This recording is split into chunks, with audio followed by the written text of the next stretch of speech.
Bismillahirrahmanirrahim. Assalamualaikum warahmatullahi wabarakatuh. Alhamdulillahirabbil alamin, hamdan yuwafi ni'amahu wa yukafi'u mazidah. Ya Rabbana lakal hamdu kama yanbaghi li jalali wajhika wa 'azimi sultanik. Allahumma salli ala sayyidina Muhammad wa ala alihi wa sahbihi ajma'in. Amma ba'd.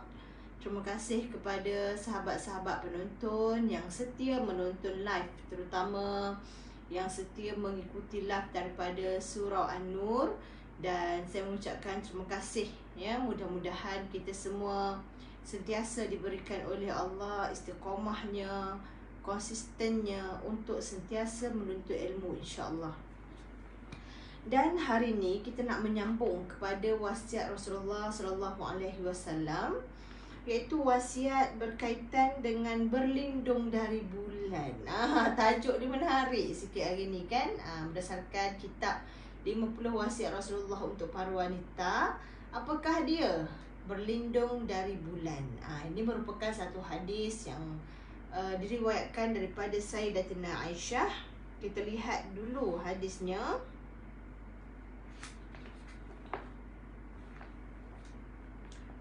Dah ada 3 orang ya, Masya Allah. Jadi awal pagi ni bila subuh masuk awal, dia mulakan kuliah ataupun tazkirah subuh awal, masih ada lagi yang konsisten. Lepas subuh terus on live, Masya Allah. Tahniah tuan-puan semua ya. Jadi kita ikuti dulu hadisnya. An Aisyah radhiyallahu anha anna an-nabiyya sallallahu alaihi wasallam nadhara ila al-qamar faqala ya Aisyah ista'idhi billahi min syarri hadha fa inna hadha huwal ghasiqu idza waqab. Daripada Aisyah radhiyallahu anha, sesungguhnya Nabi sallallahu alaihi wasallam pernah memandang ke bulan seraya bersabda, wahai Aisyah, berlindunglah kepada Allah dari kejahatan ini, kerana inilah yang dimaksudkan dengan ayat kejahatan malam apabila telah gelap gelita ya. Wal ghasiqu idza waqab ya, kejahatan malam apabila telah gelap gelita. Baik, hadis ini merupakan satu hadis peringatan Nabi sallallahu alaihi wasallam, dan hadis ini ditakhrij oleh At-Tirmizi, dan menurutnya ini ialah hadis hasan sahih ya.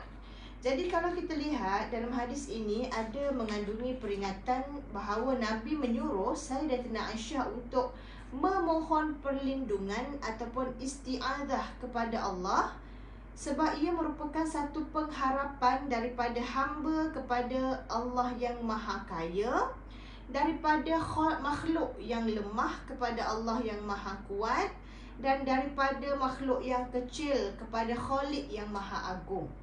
Jadi pertama kita lihat dalam hadis ini Nabi beri peringatan kepada Sayyidatina Aisyah untuk memohon perlindungan. Ya, yang mana Nabi sampaikan wasiat ini kepada isteri baginda agar berlindung dari kejahatan malam apabila telah gelap gelita. Maksudnya bila telah masuk pada waktu malam dan gelap mula menyelimuti kita. Baik, kita lihat dulu apakah maksud kejahatan ya ataupun masalah gelap yang terdapat dalam ayat ini, sebab disebutkan berkaitan dengan surah Al-Falaq ayat 3. Kalau orang Melayu kita panggil surah Qul a'udzu birabbil falaq ya, satu surah yang biasa dibaca, antaranya kita nak minta perlindungan daripada Allah ya.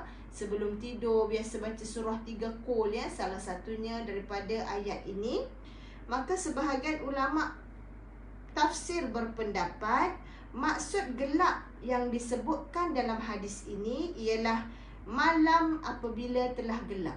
Maksudnya Nabi suruh berlindung daripada kejadian ataupun daripada waktu malam bila sudah bertukar gelap, dengan pengertian berlindunglah kepada Allah dari kejahatan malam setelah malam mula berlabuh. Maksudnya suasana malam yang gelap, yang ada risiko atau potensi mungkin berlakunya kejahatan-kejahatan, pelbagailah jenis kejahatan, sama ada daripada manusia ataupun jin ya. Dan menurut sebahagian lain pula maksudnya adalah planet. Ini yang berpendapat seperti ini ialah Abu Hurairah dan Ibnu Zaid. Dan kalau kita tengok, ulama juga berbeza pendapat dengan kata-kata ghasaqah. Kalau kita lihat pertama, al-ghasaq itu bererti suasana gelap pada awal malam, iaitu pada senja. Dan bila dikatakan ghasaqal lailu ghasaqan, artinya malam yang gelap gelita, maksud dia bulan ataupun waktu malam selepas hilang sinar matahari ataupun biasan cahaya matahari. Maksudnya malam yang gelap gelita. Dan kalau lihat pula, Al-Allamah At-Tibi rahimahullah berlindung kepada Allah dari hilangnya biasan sinar itu merupakan tanda kebesaran Allah yang menunjukkan ada munculnya cubaan dan bala. Ada juga yang berpendapat idza waqab, artinya masuk masa akhir bulan, masa itu terjadi sihir yang menimbulkan penyakit. Dan manakala menurut Ibnu Abbas, al-ghasiq itu bererti waktu malam bila telah gelap, bererti suasana gelap mulai muncul dari arah timur. Kita lihat dulu pendapat-pendapatnya. Ada juga yang berpendapat malam dinamakan ghasiq kerana malam itu mengubah siang menjadi dingin. Dan al-ghasaq artinya dingin, dan Nabi memerintahkan supaya berlindung daripada waktu malam bukan kerana orang kata ada sial ke apa, tidak. Jangan kita orang Islam tidak percaya kepada kalau kita sebut tu macam sial ke apa, tidak, bukan kerana itu. Tetapi Nabi memerintahkan supaya berlindung dari waktu malam kerana di dalam waktu malam tersebar pelbagai cubaan dan bencana. Maksudnya dalam kegelapan malam itu bertambahnya lah risiko untuk berlakunya kejahatan-kejahatan. Dan antara pendapat yang tepat, yang paling tepat menurut pendapat dalam masalah ini, dapatlah dikatakan Allah perintahkan Nabi agar berlindung dari kejahatan suasana gelap. Ada yang kata ghasaqal lailu, bila malam menjadi gelap. Dan idza waqab, dalam surah Al-Falaq itu maksud dia bila malam sudah mulai benar-benar gelap. Dan bila baru nak mula gelap itu disebut ghasiq. Dan bila bintang sudah kelihatan, ia juga disebut ghasiq. Dan kalau kita lihat tidak ada pengkhususan dalam perintah ini, jadi kita ambil Nabi sebut dia berlindung dari suasana gelap malam apabila telah gelap. Kenapa? Kita berlindung daripada segala bentuk kejahatan dengan izin Allah Ta'ala supaya melindungi kita daripada segala jenis kejahatan. Jadi maksudnya Nabi memerintahkan supaya kita memohon perlindungan daripada Allah Ta'ala. Antaranya daripada kejahatan yang mungkin terselindung di sebalik malam. Juga kita diperintahkan untuk memohon hanya perlindungan daripada Allah ketika kita menghadapi sebarang kesusahan ataupun kegusaran. Kita tengok apakah faedah kalau kita selalu memohon perlindungan daripada Allah.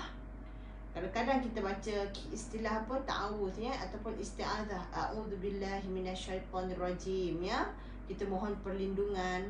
Ada yang guna kalimah a'udzu bikalimatillahi tammati min syarri ma khalaq. Ada juga kadang-kadang kita baca bismillahilladzi la yadurru ma'asmihi syai'un fil ardh wala fis sama'i wa huwas samiul alim. Ketika keluar rumah juga Nabi ada ajar bismillahi tawakkaltu ala Allah la haula wala quwata illa billahil aliyyil azim. Apakah faedah-faedah bila kita kerap memohon perlindungan daripada Allah Ta'ala? Yang pertama, kita akan dapat memupuk lebih sifat berharap kepada Allah sekaligus menambahkan pengabdian atau perhambaan kita kepadanya. Jadi manusia ni kadang-kala bila dia sihat, bila dia rasa dia tidak perlukan pertolongan, kadang-kadang jadi lupa diri. Bila Allah bagi dia sihat terang-tang, aktif ke sana sini tak ada masalah. Kadang-kala berasa sifat keakuan yang tinggi. I am strong, I am unstoppable, I can do everything, ya. Jadi bila kita minta perlindungan pada Allah, bila nak keluar minta perlindungan, bila malam kita minta perlindungan, bila kita risau kita minta perlindungan pada Allah, dia akan memupuk sifat kehambaan. Aku kuat, aku yakin kerana Allah itu maha kuat. Ya, aku rasa selamat kerana aku bertawakal kepada Allah. Allah maha melindungi. Jadi apa sahaja sumber kekuatan, kita kembalikan balik kepada Allah. Apa sahaja daya, keyakinan dan kekuatan, kita sandarkan balik kepada Allah Ta'ala. Maka pertama, untuk orang yang dia sering bertawuz, dia sering minta perlindungan pada Allah, dia akan membangkitkan rasa kehambaan pada diri kita dan menghindarkan daripada sifat sombong. Maksudnya, semua akulah power, akulah hebat, ya. Jadi kita dapat elakkan perasaan sebegitu yang mengangkat diri kita sendiri tanpa menyandarkannya kepada Allah Ta'ala. Yang kedua, bila semakin seseorang itu berlindung pada Allah atau semakin dia berharap kepada Allah, Allah akan menjadikan dia kuat kerana dia merupakan orang yang kuat zikrullah. Bila kita sentiasa ingat pada Allah, kita zikir pada Allah, itulah orang yang kuat zikir.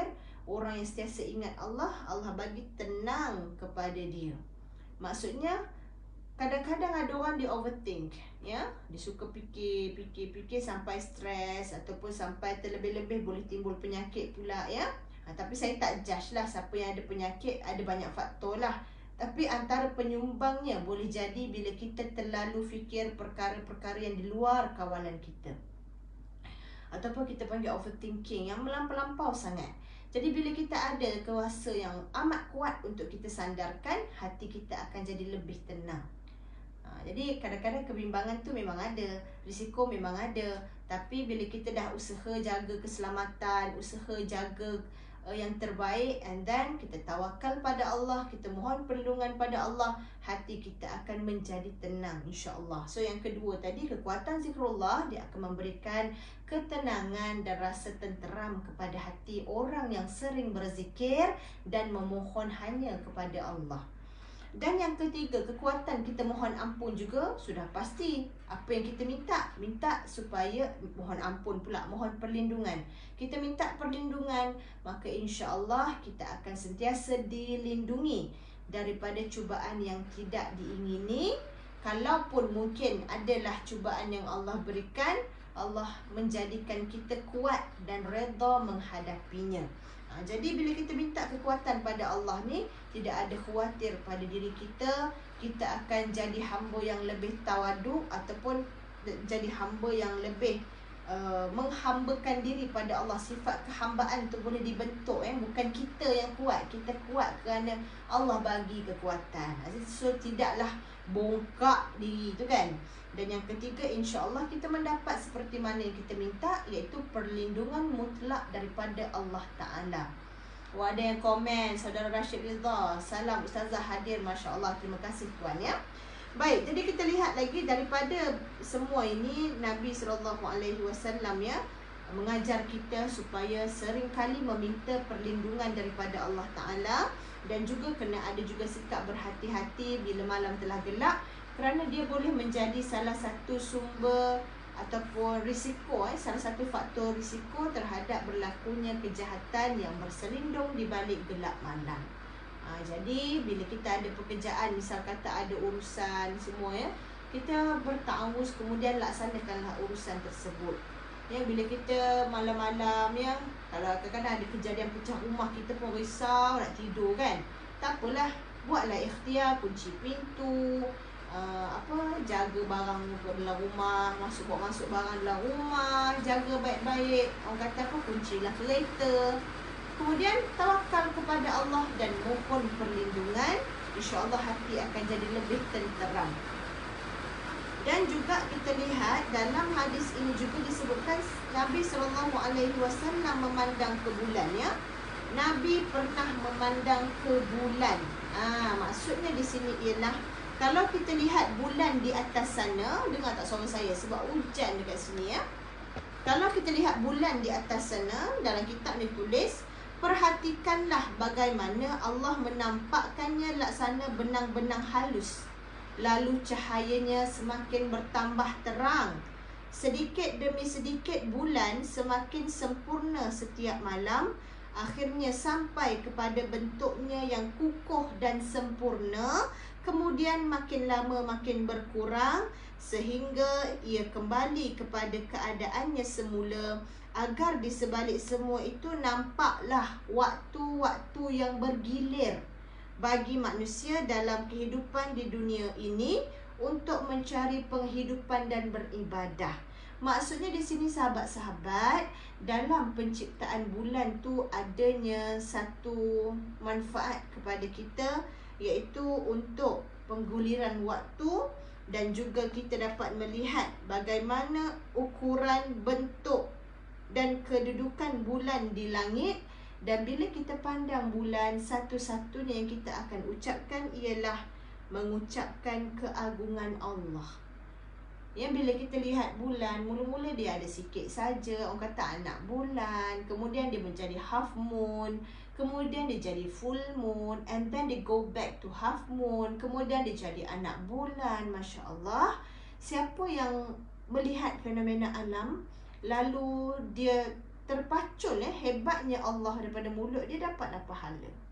Ya, dengan kita bertadabbur ataupun kita mengingati Allah Subhanahu Wa Taala, bukan sahaja bila kita baca Quran, bukan sahaja bila kita solat, tetapi bila kita lihat alam, keindahannya, kehebatan yang menciptakannya, semua ini akan mendorong kita untuk mengucapkan keagungan Allah, satu-satunya yang maha menundukkan. Dan bab ini Allah telah berfirman dalam surah Yasin, wal qamara qaddarnahu manazila hatta 'ada kal 'urjunil qadim. Dan telah kami tetapkan bagi bulan manzilah-manzilah, waktu-waktu dia, ada takat-takat dia, sehingga setelah dia sampai ke manzilah yang terakhir, ia kembali sebagai bentuk tandan yang tua. Masya Allah, ya. Jadi ini merupakan untuk orang yang berfikir, dia akan melihat kebesaran Allah Ta'ala menciptakan fenomena alam, melihat keindahan bulan, bintang, cakrawala yang Allah ciptakan, akhirnya akan membawa kita kepada Subhanallah. Akan bawa kita sebut cantiknya tengok bulan ataupun bintang. Masya Allah, ya. Jadi siapa yang sering dekat dengan alam, pergi camping sekarang suka camping lah, suka hiking lah, ya, suka piknik dekat dekat mana, laut, dekat pantai.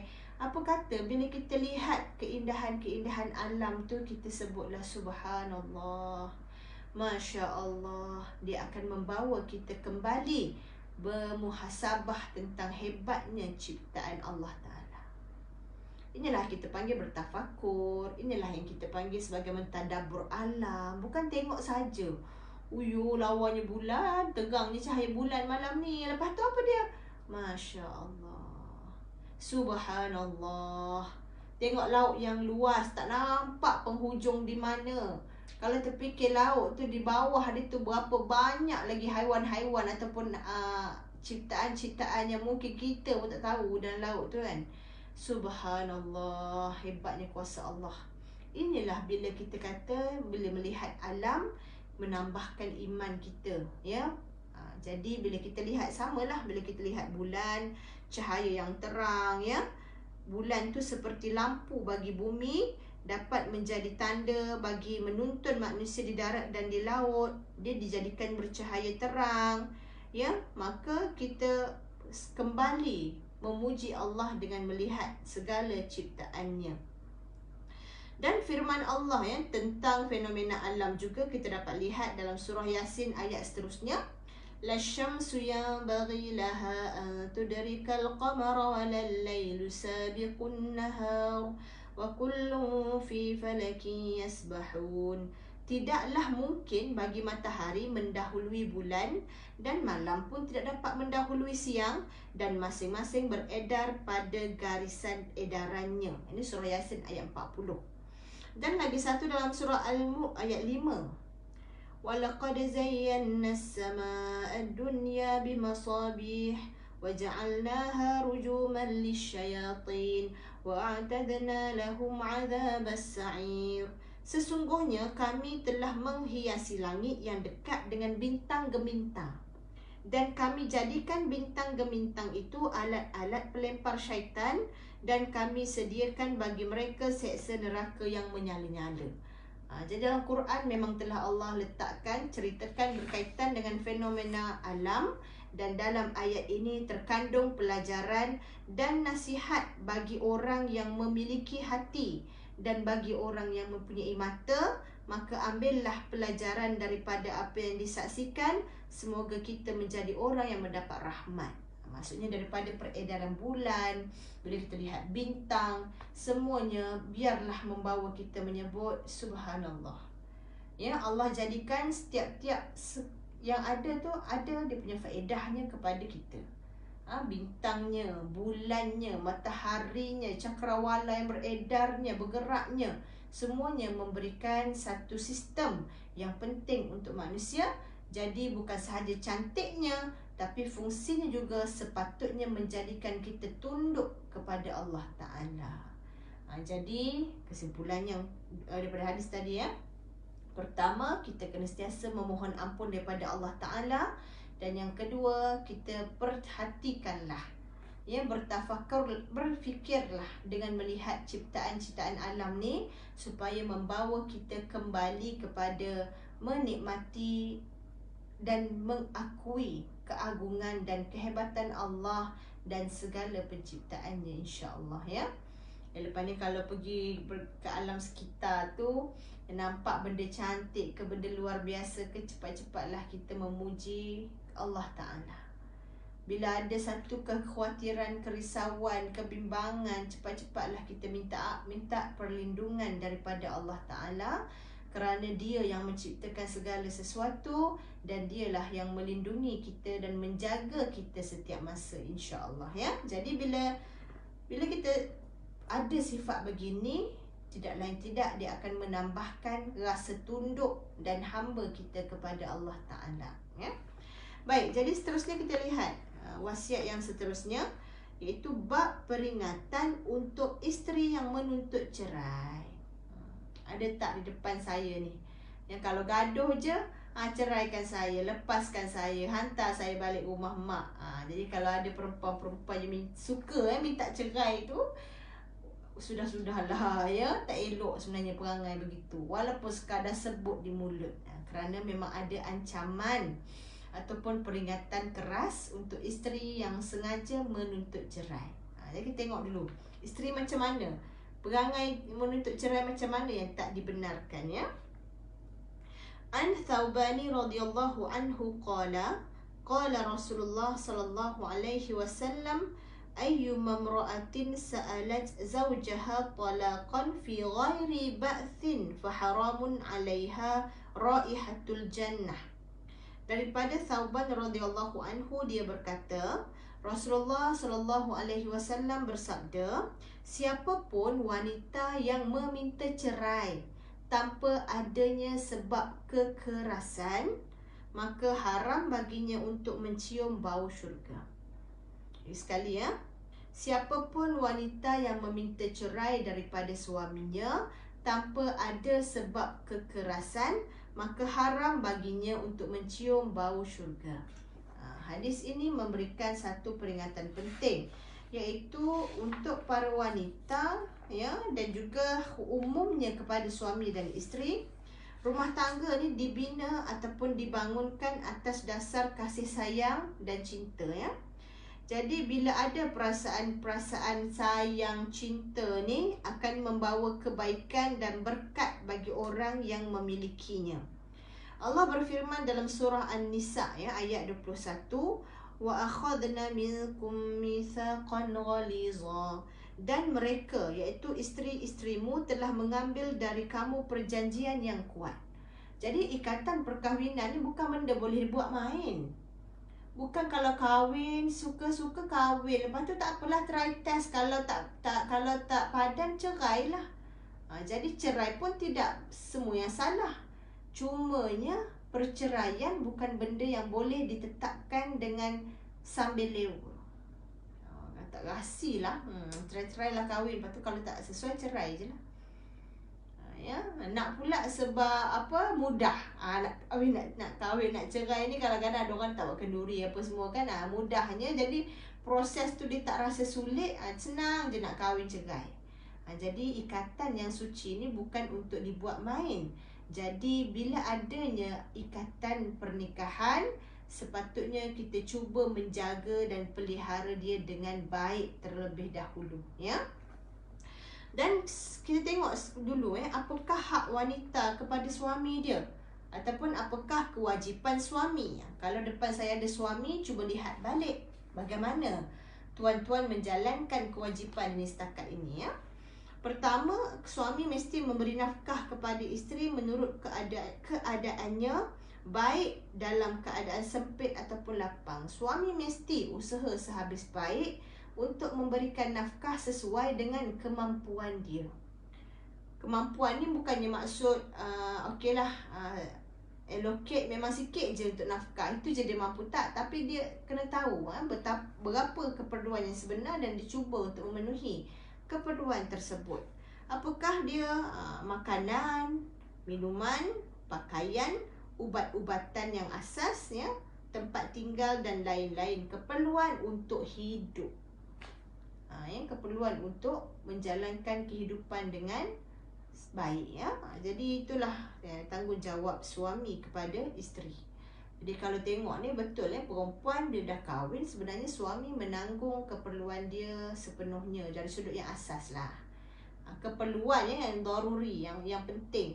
Kalau keperluan macam gelang emas, kalau tak pakai gelang emas ketua tangan tu tak ada, ya.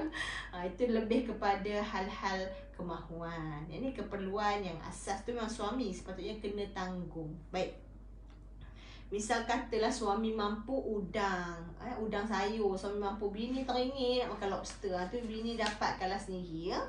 Kalau suami tak mampu, kalau suami mampu, suami bagi, suami cuba penuhi, dapatlah pahala suami menggembirakan isteri, ya. Maksudnya ikut kemampuan suami lah. Dan suami juga kena jujur dengan kemampuan dia. Jangan mampu tapi kata tidak mampu. Jangan pula awal kahwin dah bahagi 50-50. Abang cover rumah, awak cover makan minum sebab awak pun kerja. Padahal gaji suami masih ada, masih boleh menanggung makan minum.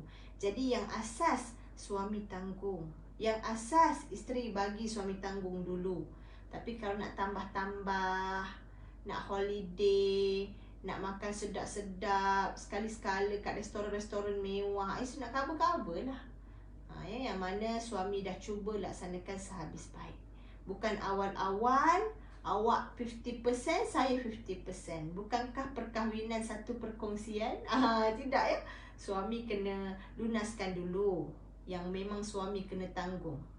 Jadi kalaulah tak cukup ke, nak yang fancy-fancy lebih-lebih sikit ke, suami mampu beras biasa, isteri nak makan beras parboil basmati, isteri tolong-tolong topak-topak lah tambahan-tambahan yang kemahuan tu. Tapi yang keperluan asas yang suami mampu, biar suami tanggung.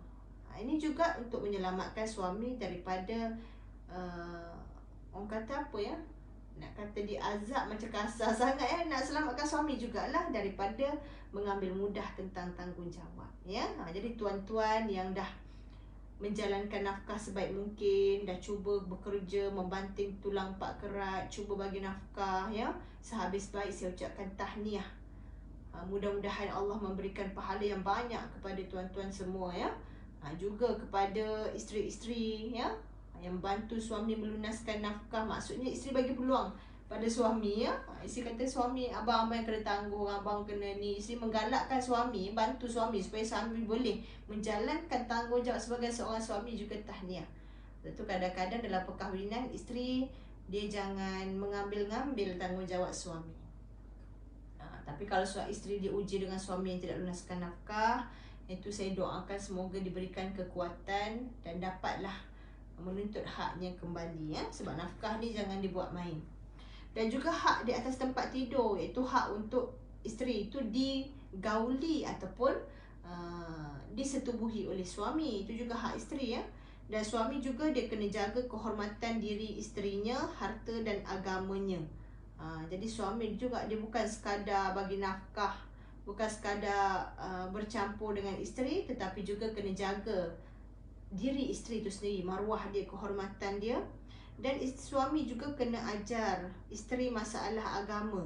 Dan kalau suami dia tidak mampu mengajar isterinya tentang agama, fardu ain semua tu, suami dia kena bagi izin kepada isteri untuk belajar di tempat yang baik. Contoh macam kelas online ke, kuliah-kuliah agama ke, dengan cara yang baik. Jadi suami kalau tak mampu ajar isteri, kena berlapang dada kalau isteri nak pergi belajar di luar-luar ya. Dan suami juga kena melayan isteri dengan cara yang baik dan makruf. Inilah dalam surah An-Nisa ayat 19 Allah berfirman, wa'ashiruhunna bil ma'ruf, dan pergaulilah mereka dengan cara yang baik. Ini semua kewajipan suami kepada isteri. Jadi kalau suami melaksanakan kewajipan-kewajipannya, besar pahala dia. Sebab itu dalam rumah tangga itu sendiri ada banyak sangat cabang-cabang pahala yang boleh kita dapat. Jadi sebelum nak bantu orang luar, tengok dulu rumah tangga kita dah habis belum, kita dah okey tak tanggungjawab yang kita laksanakan.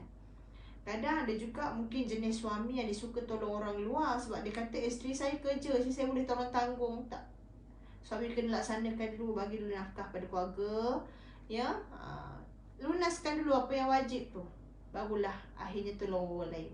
Dia kemudian isteri juga, apa dia tanggungjawab isteri pula?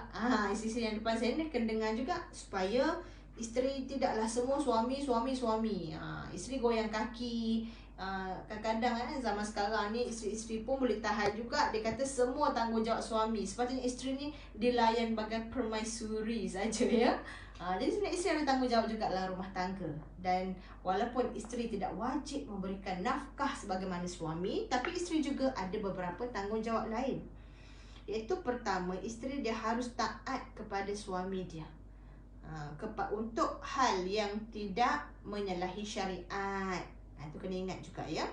Dan isteri tidak boleh menyakiti suami dengan perkataan atau perbuatan. Dan isteri kena berperilaku untuk perkara yang suami redha agar dapat masuk syurga Allah. Jadi sebab itulah untung kalau suami dapat isteri yang solehah ni, dia akan menjadi penyejuk mata untuk suami. Begitu juga isteri, kalau dapat suami soleh, mudah lagi isteri untuk taat kepada suami. Isteri juga dituntut agar jadi wanita solehah, ahli ibadah, menjaga diri bila suami tidak ada di sisinya, dan menjaga harta suami dan rumahnya. Isteri juga kena takut kepada Tuhannya mengenai harta suami, tidak menggunakan harta suami secara berlebih-lebihan dan tidak boros, dan tidak membebankan suami dengan sesuatu yang suami tidak mampu. Maksudnya tidak boroslah dengan harta suami, sebab kalau ikut adatnya suami yang kena bagi duit pada isteri, bagi nafkah pada isteri. Jadi isteri juga kena bijak menjaga wang ataupun harta suami. Isteri juga kena memiliki adab agama yang terhormat, menjaga penampilannya dan dirinya. Dan isteri juga perlu bersedia untuk dibimbing oleh suami apabila dia keluar daripada ketaatan ataupun dia buat sesuatu yang Allah murka. Jadi isteri ni kena ada sifat taat dan sedia dibimbing suami. Jadi sebenarnya dalam rumah tangga ni, kalau suami jalankan tanggungjawab dia, lebih mudah untuk isteri menimbulkan rasa taat dan hormat. Ujianlah kalau ada suami yang tidak jalankan tanggungjawab, memang ujian besar untuk isteri itu tak ada hormat. Contoh, kalau suami tak bagi nafkah, suami zalim kepada isteri, susah untuk isteri itu sebagai manusia biasa membangunkan rasa hormat dan taat kepada suami. Jadi it takes two to tango, kata orang putih. Bila suami jalankan tanggungjawab dia dengan ihsan, layan isteri dengan baik, maka isteri pun akan cenderung untuk taat dan hormat kepada suami. Kalau berlaku sebaliknya, suami baik, isteri pula tak baik, isteri baik, suami pula tak baik, itu juga berlaku. Dan itulah ujian daripada Allah. Semoga dapatlah dihadapi dengan baik ya. Bagi semua ini hak yang telah ditetapkan Islam, bagi kedua-dua belah pihak agar hubungan suami isteri boleh kekal dan berada dalam keadaan baik dan harmoni, maka segala perkara yang melemahkan hubungan ini adalah dibenci oleh Islam. Jadi suami ataupun isteri jangan sengaja tidak menjalankan tanggungjawab sehingga melemahkan hubungan perkahwinan. Dan kalau kita lihat pengertian hadis ini, ya, kalau tengok, pertama, perceraian dalam Islam ada dua hikmah. Pertama, kalau ada berlaku konflik antara suami isteri dan tak ada cara dah nak dapatkan jalan penyelesaian, asyik gaduh, rumah tangga pun dah tak tenang, tak ada cara dah nak damai, maka perceraian boleh menjadi satu cara, ya, menjadi satu cara untuk menyelesaikan masalah ini. Sebab boleh jadi rumah tangga ada perselisihan yang tak ada jalan keluar dah, perceraian boleh menjadi jalan keluarnya, ya. Tapi dalam hadis ini, apakah maksud haram bagi wanita yang menuntut cerai itu sampai tak boleh cium bau syurga? Pengertiannya ialah wanita yang meminta kepada suaminya agar suami ceraikan dia walaupun tanpa ada alasan kekerasan yang berlaku. Ya, maksud dia tidak ada kekerasan yang boleh mengancam keutuhan rumah tangga. Tuk-tuk isteri itu minta cerai. Sebab apa?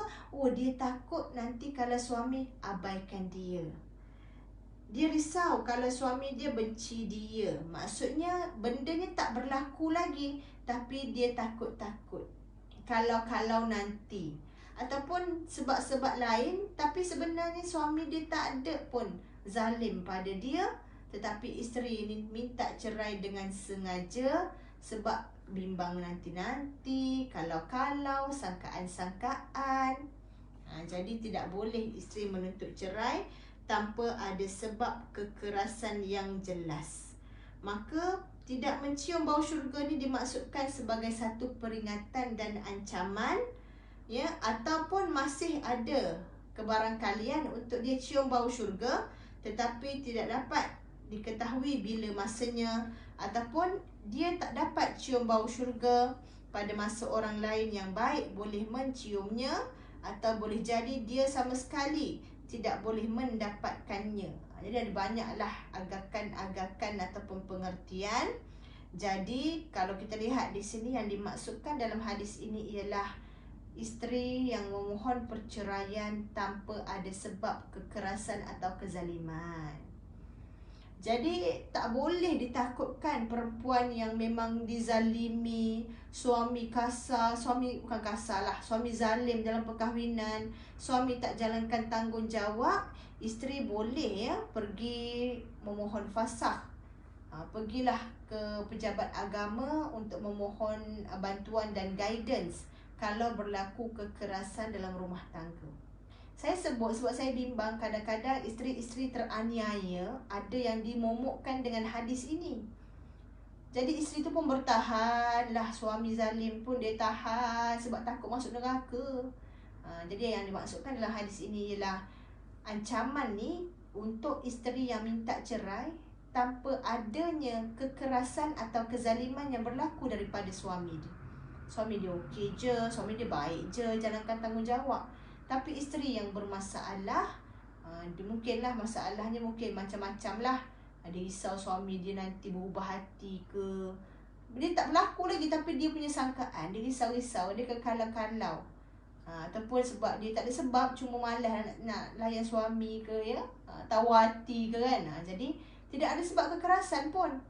Jadi isteri kena tengok balik, ya. Kalau tak minta cerai tu mesti ada sebab yang jelas. Kalau berlaku kekasaran, kezaliman, itu bolehlah dia pergi ke pejabat agama minta nasihat dan ada jalan perceraian untuk itu. Tapi kalau tak ada berlaku kekerasan, maka dan tidak berlaku kezaliman dari sudut suami, isteri hanya berprasangka, hanya bimbang-bimbang, maka tidak boleh isteri memohon cerai dengan sengaja daripada suami. Jadi cerai ni bukan boleh dibuat main. Ada ancaman untuk isteri yang sengaja memohon cerai tanpa ada sebab kekerasan. Dia jelas, Cuma kalau ada kezaliman, kekerasan boleh. Janganlah kita kata disogokkan isteri-isteri yang dah lebam sini, suami tak beri nafkah. Itu maksudnya ada kezaliman lah yang berlaku dalam rumah tangga. Jadi isteri boleh pergi mengadu kepada pejabat agama dan minta bimbingan apakah langkah yang boleh dilakukan yang menepati syariat. Jadi Islam dia tidak menyokong kezaliman dan keganasan ataupun penganiayaan sama sekali. Maka adanya jalan keluar daripada rumah tangga yang rosak ataupun rumah tangga yang menganiaya baik lelaki ataupun perempuan. Jadi saya sampai di sini saja. Saya mohon dan saya berdoa agar sama-sama kita dapat mengamalkan serba sedikit apa yang telah dikongsikan pada hari ini, dan saya mohon maaf jika ada sebarang kekurangan. Saya akhiri dengan wabillahi taufiq wal hidayah. Assalamualaikum warahmatullahi wabarakatuh. Terima kasih kepada semua yang sudi menonton dan setia mengikuti kuliah daripada Surau An-Nur. Assalamualaikum.